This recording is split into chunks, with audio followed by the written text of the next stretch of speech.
Hello, hello, and welcome back to another episode of the 2020 podcast, Canada's #1 optometry podcast. I am your host, Dr. Harbir Sayan. Thank you so much for taking the time to join me here to learn and to grow. As always, I am truly, truly grateful for you taking the time out of your busy schedule to join me.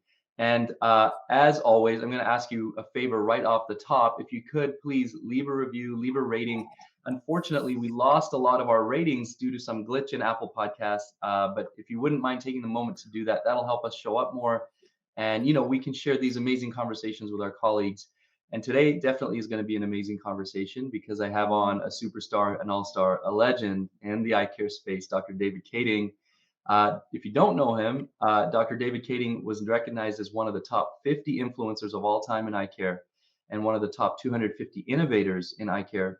Also, his practice is listed as one of the top 10 best practices in eye care as well. He has 3 practices in the Seattle area focusing on dry eye, specialty lens, and myopia management. He has written thousands of papers and articles. He sits on multiple boards. He is one of the most recognizable faces in the eye care space. So thank you very much for joining me here, Dr. Kading. I appreciate it. Yeah, I'm stoked to get to hang out with you, my man. This Yeah, is it's my good. pleasure. It's been a long time coming. I've been excited for this opportunity to sit and chat. And thank you for joining. You're all the way in Chicago, so thank you for joining me all the way from your hotel room. Normally we're in the same time zone, but you Yeah. travel so much. I gotta catch you when you're out of town. Yeah, we have to be thousands of miles apart rather than hundreds of miles apart to That's right. actually connect. That's it. And that's funny how that happens. It's happened to me with other people as well. People who live in Vancouver, for example, Sheena Taff, who's an optician out here. I often will see her at conferences and rarely ever see her in Vancouver, Right. even though we live like so close. Yeah. I did say one of the most recognizable faces in eye care, but often your face is hidden behind a mug. You're one of, and so today I was going to label this the man behind the mug, is what I was going to title this Nice. podcast. I Uh, love it. Tell me about the mugs. If people do follow you on social media and know you a little bit in that regard, they will know because you do post, I don't know, what is it, weekly or even more regularly, a picture of a mug, and there's always a story behind it. And I love that. Yeah. Well, I'm not the brightest guy, and I realized that I needed to have a bigger social media presence along with my podcast that has really been going, the Myopia Podcast. And so I was just thinking, what can I do that is consistent, that has a little story to it, that's a little funny, that is a little gimmicky, that'll make people. And so I just started taking pictures of these cute mugs that I had and that I saw and that people give me, and lo and behold, it's kind of become this little cult phenomena within optometry. I go places, and people are handing me mugs all the time, Oh, and wow. people are commenting on, the mug, and oh, I didn't recognize you without a mug. It's pretty funny. I go to conferences, and I Love was that. joking with you ahead of time. I should have started the $100 bill club. It would have Yeah. been a little more profitable for me, but yeah, now I'm getting tons of mugs, and it's a little way for me to get into a story of just encouraging people either in business or in life. We talk about, in a calm way, whether it's politics or religion or business management. Something in these little mug comments that we have, and trying to stir on a conversation with Yeah. people to get them started. They're usually posted on Monday morning as you're starting your week. So it's something that's just a little cutesy thing that we do, and it's helped me get more social media posts that are out there in a simple way where it's not just optometry related, and people have gotten to know me a little bit better. I've known people, for 15, 20 years in optometry, and they're like, oh, I never knew that were a Christian, or that you like to shoot guns, or that do this sort of thing or that sort Yeah. of thing. And so it's allowed people to get to know me a little bit better. Yeah, that's such a great way to do it. Because you could just post a picture of yourself and write Mhm. something, but guaranteed that would get maybe the first few times you do it, might get some traction, but eventually people are gonna say, well, it's just another picture of Dave. Not listen, I'd be happy to see pictures of you, Dave, but I'm just saying the way the algorithm works, right? The mug thing though is interesting because it's like a different mug and a different design and a whatever you want to see. What does that design look like, and what's the story behind that? I think that's a very Yeah. intriguing. It definitely pulls you in. And the mug that you have here is very fitting for what we're doing right now. I see that. Looks like Yeah. microphone and headphones. If you're Yeah, If you so watch this it on YouTube, make sure you go and check this out. yeah, I'm at the Vision by Design meeting, which is like the orthokeratology myopia management meeting, Right. and I'm podcasting in the exhibit hall, and so I have a booth for my Oh, very Myopia good. podcast, and so I brought so many mugs. I think I'm gonna have to throw some of them away because there's so many of them, and I'm giving them out 2 or 3 at a time to every attendee Wow. that's here. But, yeah, I've never had this bug before this meeting, and so I think it's pretty cool. Well, it's got That's my so that's Myopia so Podcast perfect. You have logo. a mug because now you've become known for coffee mugs, but you have a mug with your logo on it, podcast microphone and headphones, and the Myopia Yeah. Podcast written on it. That's so perfect. That's a perfect blend, and handing them out. I wish I was there. I'd like to have one. Ah, Bring I'll have to get you one, my man. one to Yeah. Vegas if you don't mind. I'll grab one from you there. That must make your bags pretty heavy. Holy moly.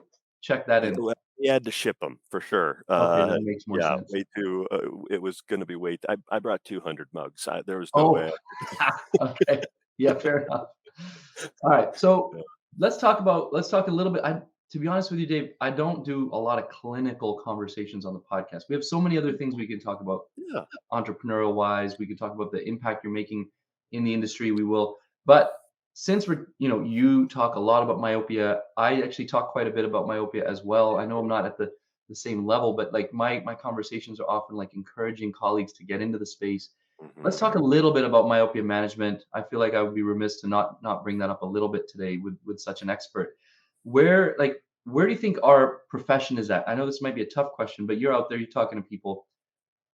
Like, what percentage of our colleagues are doing like some form of myopia management? Is it really low? Is it 50%? What do you think? Yeah, I think it's probably in the 5 to 10% Oh wow. region, but you kinda have to ask the question is what does it mean to be doing myopia management? You Sure. know, if you do 1 or 2 or 3 a month, does that count? The reality is that's a huge myopia management practice in the United States and Canada. The Uh-huh. reality is, unfortunately, right, there's very few people who are doing 25 or more a month, and that would be a great number, right? But the reality is, within North America, with over 30 million myopic children, 10,000 of us would need to be doing 300 a year to even scratch the surface. And I don't believe 30 million is the accurate number. I think it's a lot higher Mm, than that. mm. So we're far away from even being able to say that we do myopia management in North America, with the fact of, not probably not even a million children being treated with myopia management where we are. So where are we? Nowhere near where we need to be. Yeah. Wow. Really very early stages then it sounds like.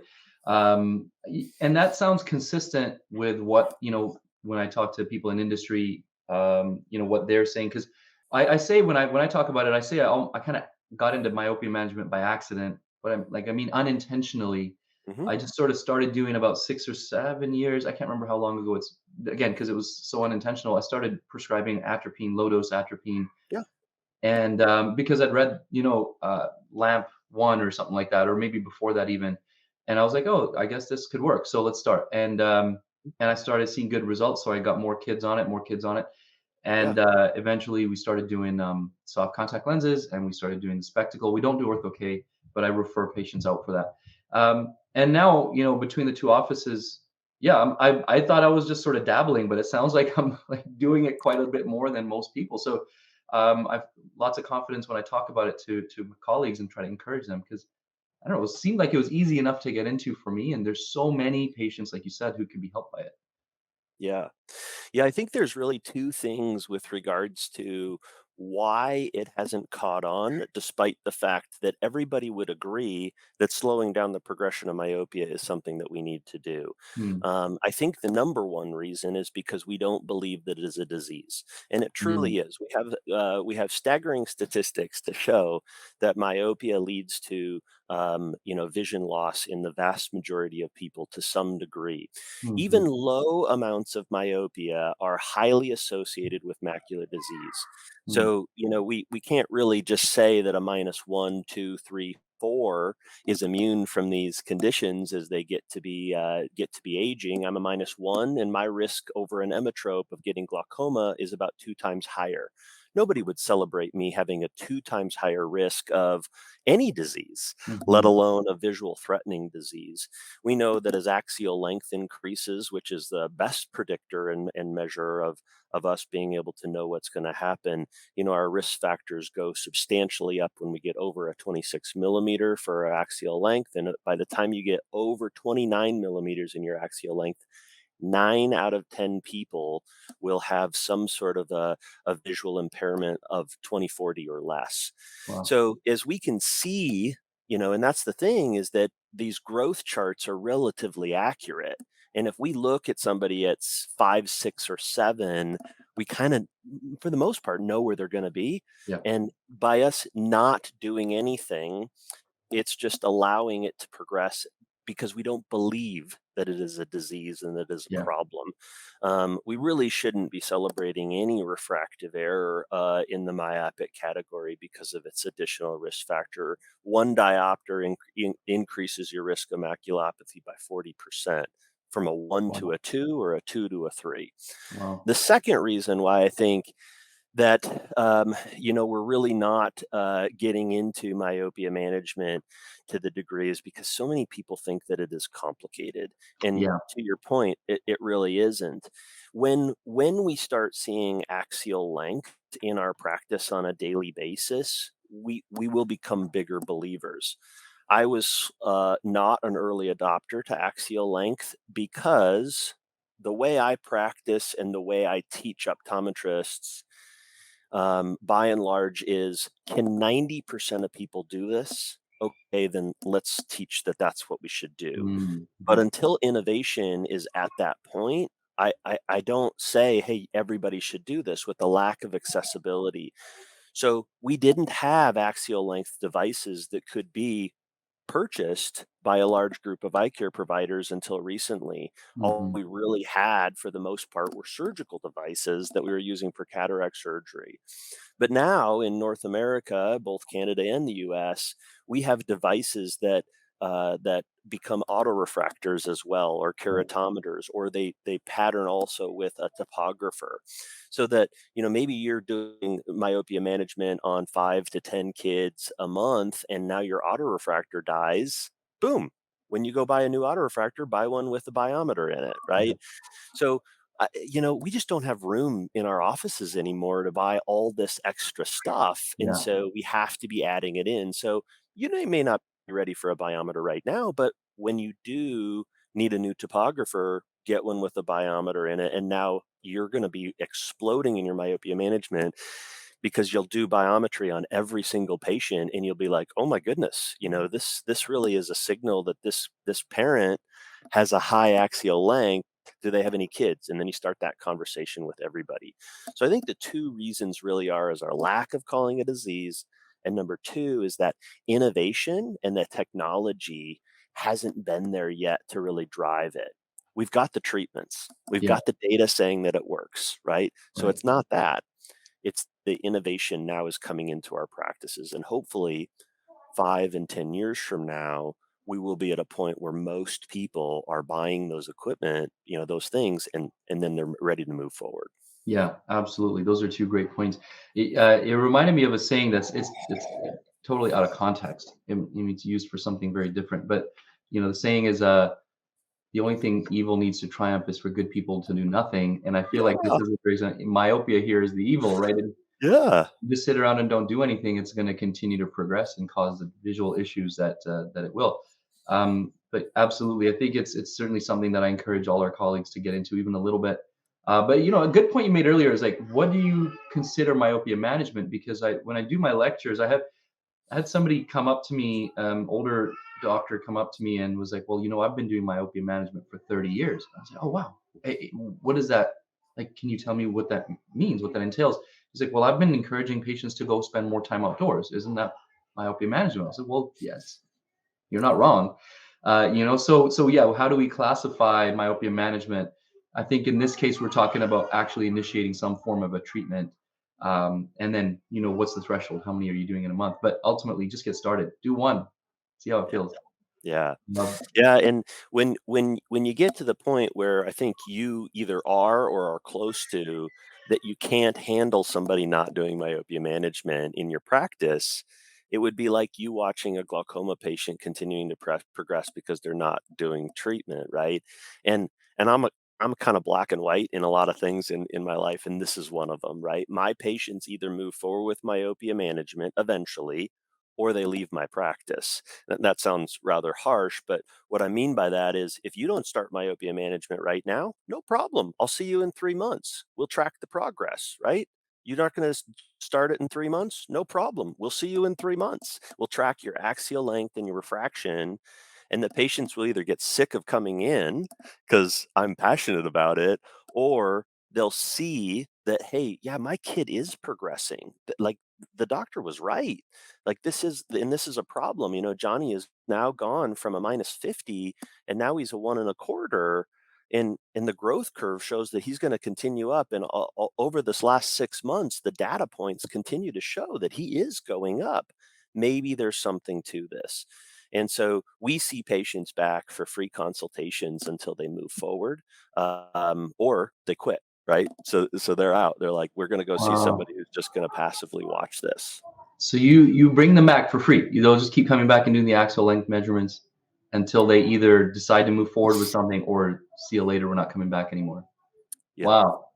It's funny you say that black and white. I had you might know this guy, Mile Brujic, on recently, and he said that I think offline though, before we were recording, he's like, if you ever talk to David Kading, you're gonna learn he's very black and white about stuff. He's like me, I'm a little more like, True. I'll I gotta see the gray area and stuff. He's like Dave though, that guy just black and white, and I thought that would be interesting Uh, to kind of dive into.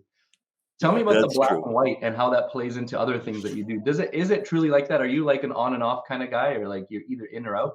In large part, I always teach black and white, and I am very like that in the clinic. Is I try to find ways that we can be most effective at what we do. I like to hack things in life. Like, how can I get the vast majority of an impact out of the reaction and the action that I do? If I want every patient doing myopia management that I encounter who's a myope, what do I have to do to make that happen? Mm, I've seen enough people progress in their myopia before I was like this. And so it was just, I have to be that way. I'm like that with dry eye as well, and I'm like that with specialty lenses for the most part, not all the way. But yeah, that's kind of my personality is just like, let's find the best way to be the most reactive. It doesn't mean I force people away from me. I probably am better about that than I used to be. But it was like, this is the way I see things, and I'm going to do my best to share with you why I think my opinion matters. That doesn't mean that it is the only way. I'd love to hear your perspective on things, but I will share with you why the data that I have at my disposal shows that this is a really good way to go. And I tend to be I'm a futurist, so I tend to see the future really well. And so, how do we get the maximum outcome 5 years from now by making the most impact right now? And so that's kind of the way I get it. And in the teaching that I have, the realization is I'm not going to move 100% of an audience where I need them to be, but helping by being black and white will draw more of them halfway than if I was kind of in the middle and I only get 25% of people to go. Right. So I want to mm, move mm. those people in that direction by being very matter of fact. Like, this is how I see it, and this is where I think we need to be in the future. And Mila and I really we balance each other out in that way, and that's why I think our relationship has worked so well over the years. Yeah, that's awesome. It's very cool to hear how you guys speak about each other and about the things that you guys do together. And I want to ask you about that a little bit more in a moment. Um, One of the questions I wanted to ask you is a question I get asked, and then so people will ask me like, how do you do all the things that you do? You clinic and family and podcast and conference, and they'll ask me, and I'll say, have you seen what like Dave Kading does, like or Mila Bridget does? Like, there's other people doing a lot more. I appreciate that. I take it as a compliment, but I appreciate that. But then I wonder to myself, like, how does Dave do all of that? So, Dave, how do you do all the things that you do? Yeah. Well, I asked that question about some of my friends and colleagues too, right? How do they do what they're doing? The reality is you just got to find a balance, right? So if I'm at a conference, I do my darndest to get on a plane on Friday so I'm home for Saturday and Sunday with my family. Okay. That's really important for me. I've reduced my clinic time over the years because I was working way more hours. I've recently semi-retired. One of my other optometry friends has taught me that. So I semi-retired. Instead of working 80 hours a week, I try to just keep it about 50 to 60, and so that's really reduced my workload. Yeah. Yeah, so it's surrounding yourselves with really good people, right? Like I said, my clinic load is a little bit less than it used to be, um, and surrounding yourselves with people who can support you in the things that you're not good at. I have an incredible assistant, and she helps take care of a lot of the mundane things that I used to spend a lot of time doing. That really she's better at it and faster at it. I get better flights and better hotels, and I get um, incredible scheduling for the things that I do so that it maximizes my time. And then again, having done this not a good way for a really long time, I'm trying to hack it as to the best that I can. Mm. And so, on planes, I've found that I am really, really good about writing when I am on a plane. Oh, And so it's uninterrupted time. And, I'm already writing some of my 2024 articles and things that wow. I'm doing. And so it's finding where am I going to be best about doing that and finding how to fit that in. I used to write everything the night before, and it drove me nuts and it raised my stress level. Yeah. So, but I'm not perfect, right? My wife and I talk all the time about what ball are we going to drop as we're juggling all of these different things. Yeah. And the reality is I don't want to drop very many of them, Yeah. but if somebody can make each of those things that I'm doing lighter, then it allows me to do what I'm really, really good at, which is I'm a futurist. I induce action. I love ideating with people about what to do, and that's led to some new roles where I've become a medical advisor with companies. And this kind of draws me in into where my mission in life is, and that is to enrich people's lives so they can succeed to their greatest potential. Hmm. Once that mission for life came about, it taught me where I'm best suited to do the things that I do. So, with patients, that's usually in specialty care. Primary Mhm. care, doing glasses and contact lenses, while I love the relationship with the patient, they may be as good or better suited by another doctor who's doing eye exams every day, all day. Mhm. Mhm. But when it comes to a specialty dry eye patient that was referred into me whose life is miserable, if I'm enriching their life, then I feel better about myself. So those are the types of patients that I try to see. When I'm teaching other doctors or working with industry about how to make patients and doctors' lives better, I know I am more successful, and I'm more enriched. And so it's really driving towards what are the things that I love to do and how do I do more of those things better, and having to surround yourself with a team of people who really can support you in that. And it's that team that makes me look like I'm doing everything. And that's great to hear. And I think I would, echo that on my end. Again, I'm not doing as much as you. I aspire, as I was telling you before we started recording, I aspire to, I look at what you're doing or Mila's doing. I aspire to those things. You guys are doing such great things that like it sets an example for others like myself, to kind of reach in a certain direction to a certain level.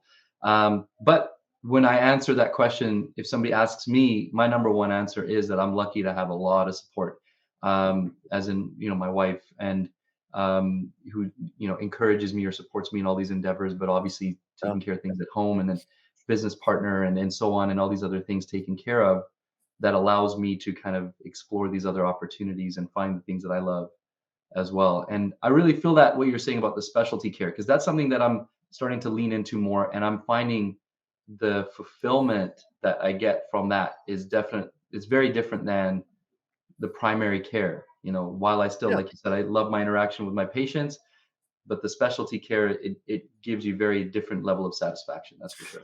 And that's the beautiful thing about our profession is there are other people who they would be driven nuts doing specialty care Mhm. every day. But what they are on this earth to do is form meaningful connections and relationships. And for them, they do that every day by encountering 15 or 20 eye exam patients. They see those patients grow up, they meet the family, and Yeah. that is what they're put on this earth to do. And our profession allows us to have variability in how we do things. Right. And if it wasn't for doctors like that, I wouldn't be referred to patients that I get to see every day. And so I'm really That's true. grateful in partnering with them. Those doctors that are down the streets, they're not in competition with me, right? And I'm not in competition with them. I'm here to support them. And because my mission isn't to enrich people's lives so they can succeed to their greatest potential, if they call me up and they're like, hey, I've got this patient, it's got this problem. I was thinking about doing this. What do you think? Like, that's not just an opportunity for me to get a patient. It's how do I enrich that doctor's life in teaching them or in helping them or guiding them through some of the things that I've learned so that they can do it with their patient and they don't even have to be referred to me, right? So Yeah. that's just the beauty about primary care providers, and I love them. They have really the hardest job in eye care, and it's not easy being a primary care Yeah. doctor. And by no means do I think somebody should feel like they're not excelling in the profession. It's the hardest Right. thing, right? Being a primary PCP in healthcare is also the hardest job out there. Yeah. So many things you have to think about. Absolutely. Yeah. Absolutely. That's very true. Yeah, you have to know a lot of, at least a little about everything, Hmm. versus just knowing a lot about one or two things. Let's switch gears a little bit from practicing doctors to future doctors. I know you Yeah. and Mila with Optometric Insights, you guys spend a lot of time talking to students, teaching students. I would love to, if you could share a little bit about what that is and what Optometric Insights is. And then we'll lead into that. I want to see if we can share some really good, tangible insights for kind of students and new grads as well. Yeah. Well, the genesis of Optometric Insights is also a fun story. So, in the early days, Mila and I we got connected on kind of a almost like a blind date. Somebody set us up to have dinner together Really? with them in an industry, and they're like, "Hey, you guys need to know each other." And That's it was awesome. kind of love at first sight, so to speak, and that we really connected. He was doing That's good. something an incredible amount on the East Coast that I was doing on the West Coast, and I was like, "Hey, this is a great partnership." And we were always talking with each other about things that we were loving to do. And that was both of us were like, we love going in and teaching young grads or in teaching optometry students. And different industry people would support us, right? I'd go and do this program for an insurance company. He'd go and do this program for, a pharmaceutical company or whatever it was. And we were just doing these one-off little optometry school programs. And we were in Alaska, and we were driving to a continuing education that we were doing. It was Hmm. 2 in the morning and bright out as Mhm. could be because it was Right. in the summer, Wow. and we were having this, like, dazed and confused conversation of what if? What if we started this company and partnered with all these companies that were doing these one-off things and see if they would support us to go in and teach a message of how do you accelerate success as you're in optometry school. Like, I don't know about you, but I had no idea about what I was going to do when I graduated. I didn't even think about it until I walked across the stage, right? And so it was like, what am I going to do? I did have a residency, so I did know what I was going to do. I knew that, but I didn't really think about my future a whole lot, and I think it hindered me. It wouldn't have kept me from studying. It just would have been really cool to have done that. And so he and I formed Optometric Insights. We initially started in the optometry schools, but we've certainly reached outside of the optometry schools. Our audience is -4 from graduation to +10. That's really where we focus is Okay. how do we get you to be what you consider to be successful faster? If you were thinking 10 years, how come we can't do it in 5? If you were thinking 5, how do we get you to 3? Right? And so in the Optometric Insights program, we go to optometry schools and we share with them best tips and practices that they should be thinking about in order for them to reach that height of what is success for Right. them. Sometimes it's freedom to be able to travel. Sometimes it's a financial goal. Sometimes it's I want my practice to look like this. So some pretty fun things that we do, and that was about shoot almost 10 years ago, 12 years ago that this Wow. all started. That's amazing. And I imagine there's a lot of students that have benefited from those conversations, because one of the biggest things that you'll hear from most ODs is we got zero like business training in school, Yeah, right? So I feel like if you have a chance to sit down with yourself, Amelia, teaching these types of things, it's going to help you think a bit more about the business and the marketing and the whatever else you might need to do to kind of accelerate your career, like you're saying. So that's really great. yeah. So let's talk about a few, let's say three things for students, and then we'll do three things for like recent grads. What are the three things that you would say are important pieces of advice you'd give to current students right now? Yeah. So we just wrote a book actually, and it's released on our website. It's free. If you go to optometricinsights.com, you can download the Pathways to Success book. And so it's for students and recent grads. And I think Mila and I both would agree that our number one is that you need to know where you're going to live. We really encourage people to set the state or the province that you want to be when you graduate. Mm, If you can narrow it down to, a region of a couple of towns or cities, and if you can narrow it down to a city, even better. The reason why is because it's very difficult. That some people do it, but it's very difficult to reach the goals that you have when you're moving from location to location and practice to practice. I You see. may be able to be in one city and be able to move up the scale of the practices that you want to be in, but that's because people in that city know you. If you are going from state to state or province to province and you're like jumping from one practice to another, not very often do they know you and your reputation, so you're not going to reach those objectives as quickly. So we really encourage you to figure out where you want to go so that you can start making connections. And number 2 is start realizing what is your purpose and what is it that's going to help you feel fulfilled. It's not just paying off your student loans, although that's a very important thing, but it's getting to the point where I say this is why I went into this profession, and this is what I've set to accomplish. For me, that's enriching people's lives so they can succeed to their greatest potential. And so every day when I get up, I can say, this is what I'm striving to do. And we recommend reading the book Start With Why by Simon Sinek. And that's a great way to get to your why. And then I would say, in the many things, the next thing to really do is start making connections with strategic people. Those people could be at state or provincial meetings. Those people could be at, hey, I'm interested in dry eye. And so you go to the Dry Eye Summit out in Toronto, or you go to the Vision by Design because I want to do myopia management, and start becoming the person that you want people to see you. And that's because you're already making those inroads. So those are three of the early things for students that we think that they should start doing. It doesn't have to be a lot of conferences or moving around, but just connecting with people, knowing where you're going to go, and realizing what would success look like for you internally, not just externally, time off, type of practice, and finances. Mhm. That's great. So where do you want to practice? What's your why? And networking and kind of connecting with people in the area. Those are kind of the three, at least three of the many things, as you said, Yeah. that you think are important. And that's for students. People who are in school right now, take the time to think about those things and start connecting.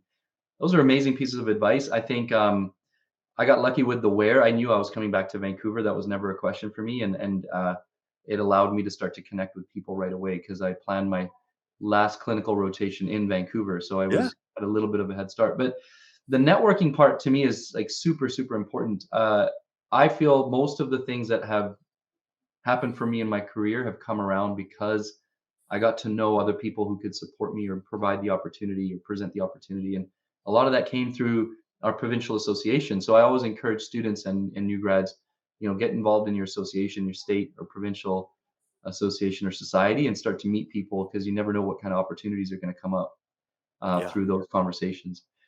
So let's move on to new graduates have probably just started working in the last couple of months. What advice do we have for maybe brand new grads or recent grads that you think will help them kind of accelerate their career at this stage?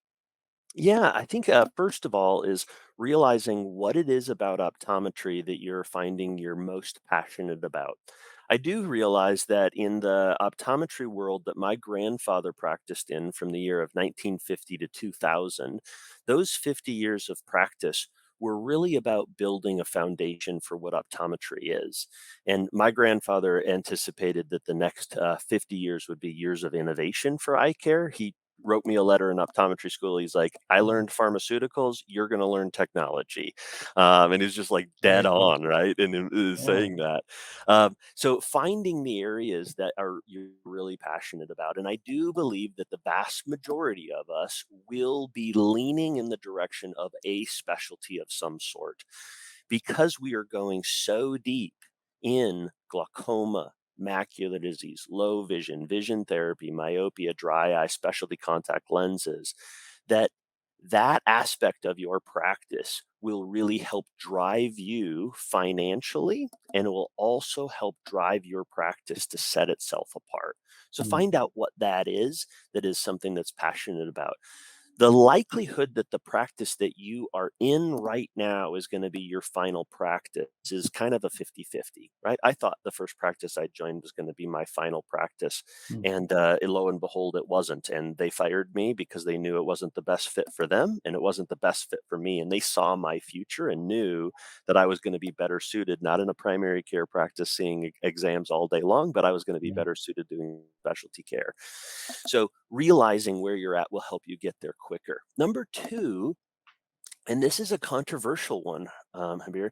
Oh, I it- like it- controversy. Go on. yeah, so I do not recommend putting every spare dollar that you get from your paycheck towards your student loan. That's controversial. Yeah. I recommend putting a portion of it into an optometry specified savings.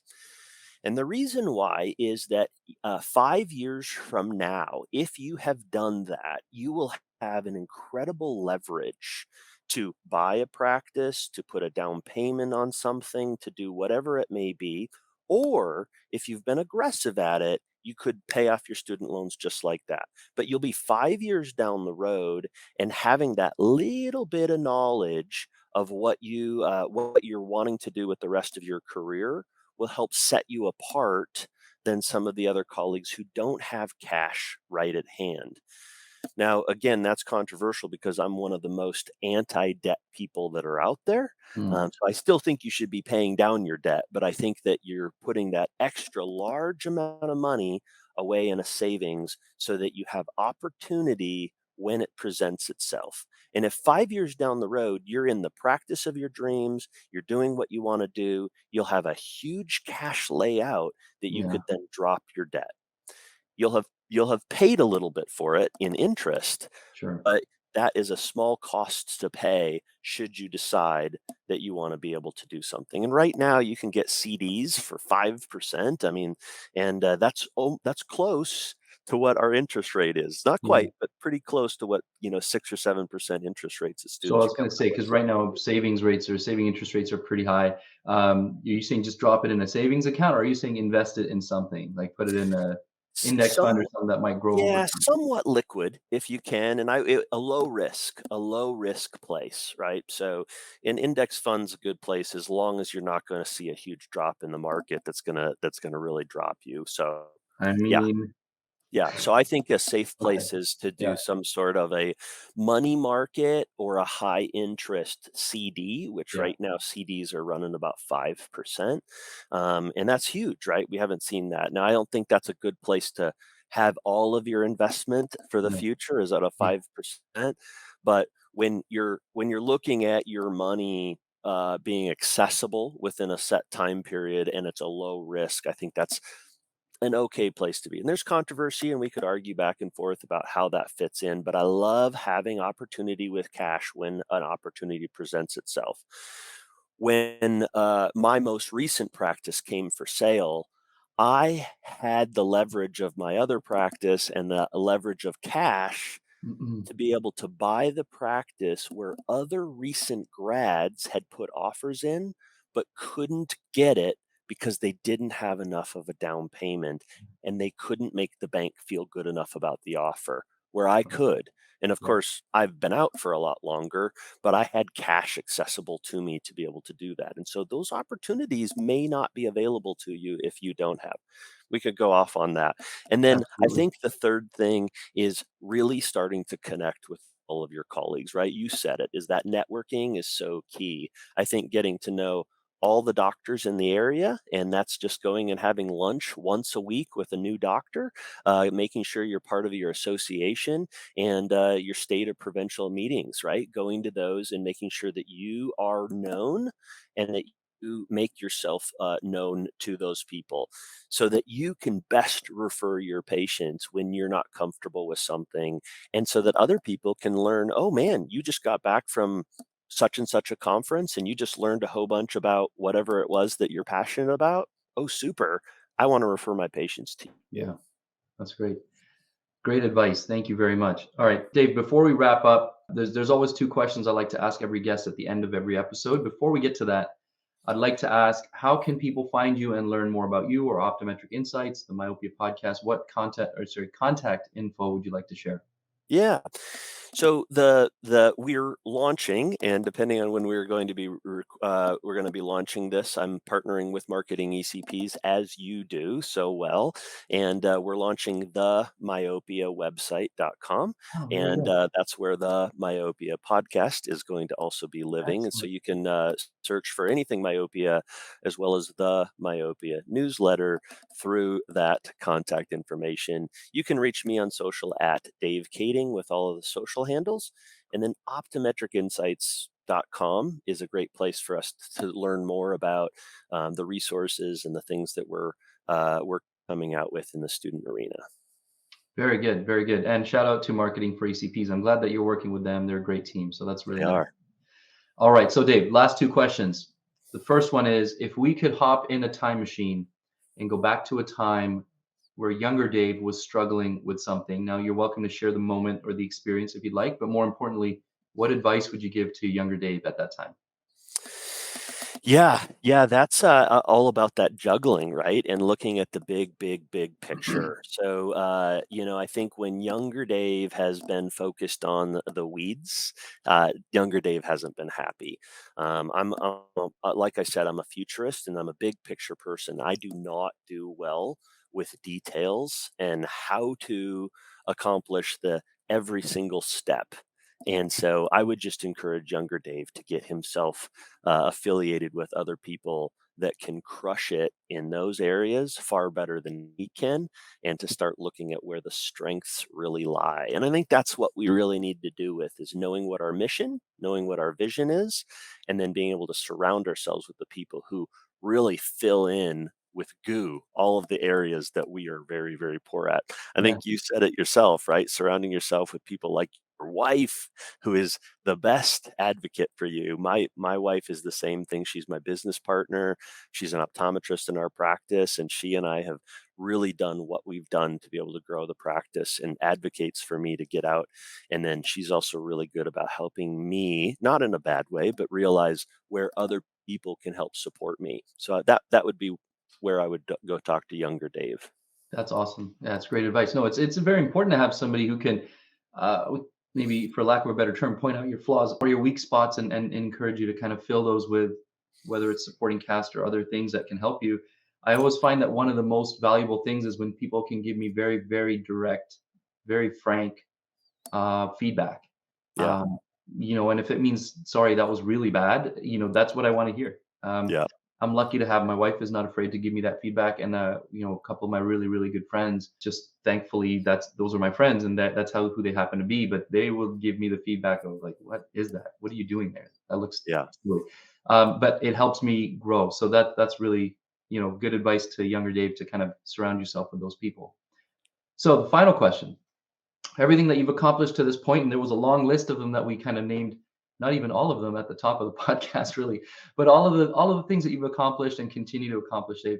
How much of that is due to luck, and how much is due to hard work? Yeah, I'm sure other people in your podcast have answered this question similar to I have, but Thomas Jefferson said, "The harder I work, the luckier I get." And I am absolutely the fan of that. A major value in my family is hard work, and there is no substitute for hard work. My children do not get praised on their accomplishments, they get praised on the work that they put in to achieve those accomplishments. And so I'm happy to take any luck that is coming my way, but I am going to put in every effort that I can possibly make to achieve the things that I really set out to do. And I'm pretty happy with the fact that I'm a very hard worker when it comes to accomplishing the things that I want to do. So the achieving of things, probably a lot of luck. But I'm going to work hard to put myself in the places where those successes are available to me. That's amazing. That's a great answer. Thank you very much. Dave, thanks so much, man. This has been awesome. And, given the limitation of time, we didn't get to cover all the things I would have loved to talk to you about, but I'd love to have you back again some other time and learn more about you and the impact that you're having on the industry. Thank you for everything that you do. Any final words that you want to share with the audience before we wrap up?